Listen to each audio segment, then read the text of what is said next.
I'm motivated by fear. Fear of fear. I hate being scared to do something. It's very simple. This is what I believe, and I'm willing to die for it. Yeah. Period. You can't be scared to die for the truth. The truth is the only thing that's ever going to be constant. And you can't fear what might happen to you if you were to tell the truth. Because what happens to you if you don't tell the truth is worse than telling the truth will ever be. The first step before anybody else in the world believes it is you have to believe it. There's no reason to have a plan B because it distracts from plan A. And I think psychologically, the advantage that gives me over a lot of people that I have been in competition with in different situations is it's difficult to take the first step when you look how big the task is. The task is never huge to me. It's always one brick.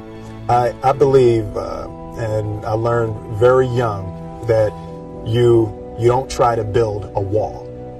You don't set out to build a wall. You don't say, I'm going to build the biggest, baddest, greatest wall that's ever been built.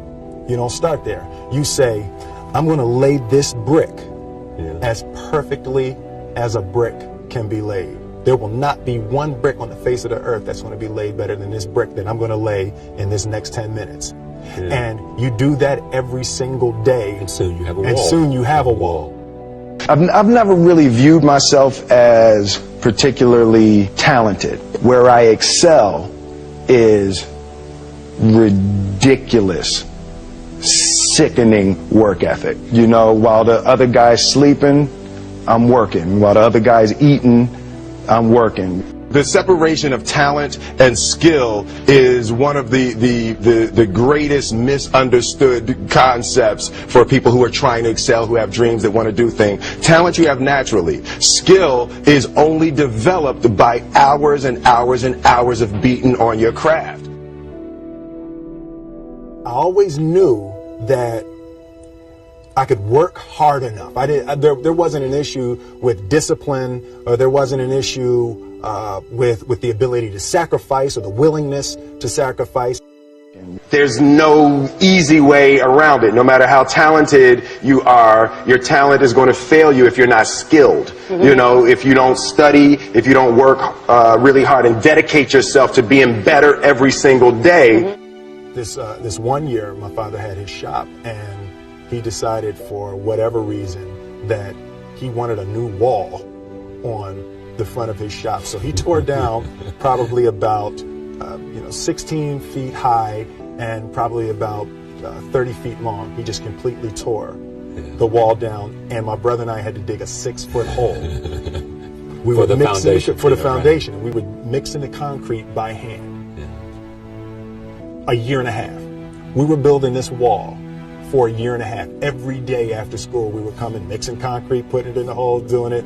And it was just myself and my little brother.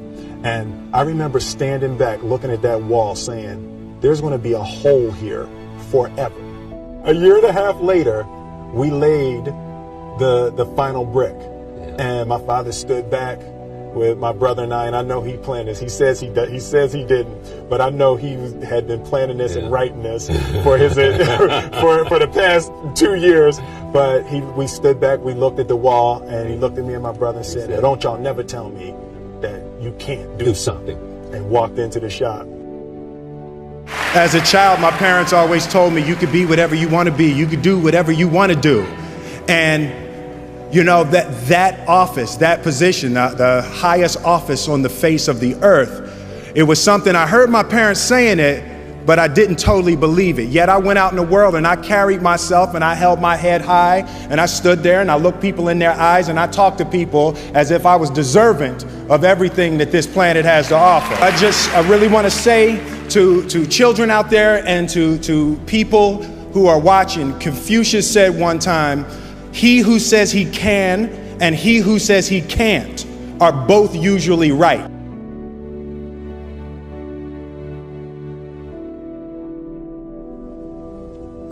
having the opportunity to study greatness. And anytime you have that opportunity, there are certain intricacies that will make clear who you are.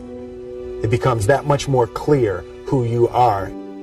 The definition of who I am is very clear to me, and it also redefines who I want to be.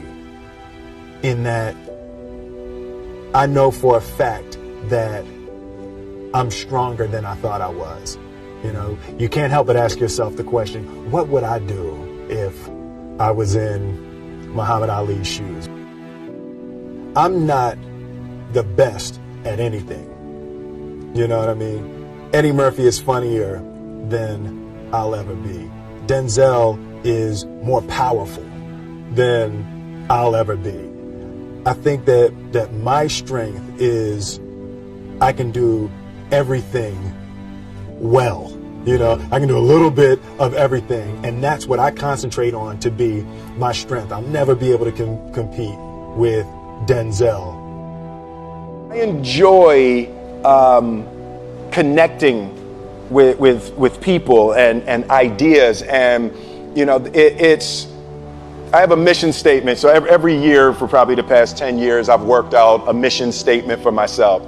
And for the last few years, the mission statement has stayed the same, and it's been improve lives, right? So when I go into something, I'm looking for how the quality of this piece could potentially improve lives. But it's all along the way. It's when you make the movie and how you're interacting with people in the process. And the concept of improving lives runs through the center of everything I do. And then I realized that the way to improve lives is to continually improve yourself, right? So with that, every morning when I get out of the bed, I haven't fixed everything in the world yet, so there's always something to do.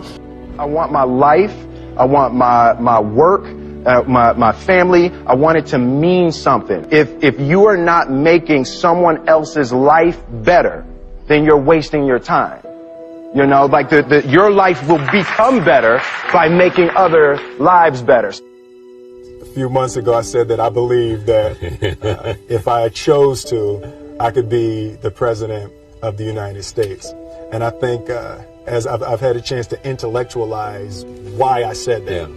And I think that there's a certain delusional quality that all successful people have to have. You have to believe that something different than what has happened for the last 50 million years of history. You have to believe that something different can happen. The one thing that I truly tried to communicate in the interpretation of Ali is the complex simplicity of greatness.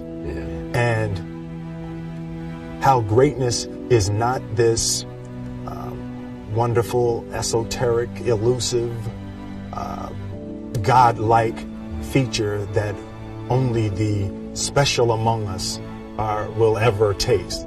You know, it's something that truly exists in all of us. Loss is bound to joy. Like pain and suffering are bound to joy. The being able to survive something is actually a big part of being able to find that next wave of joy. You appreciate smaller things. I hated being scared, that I didn't want to even take the meeting. I just hated that being scared to do something. And I think what developed in my early days was the attitude that I started attacking things that I was scared of.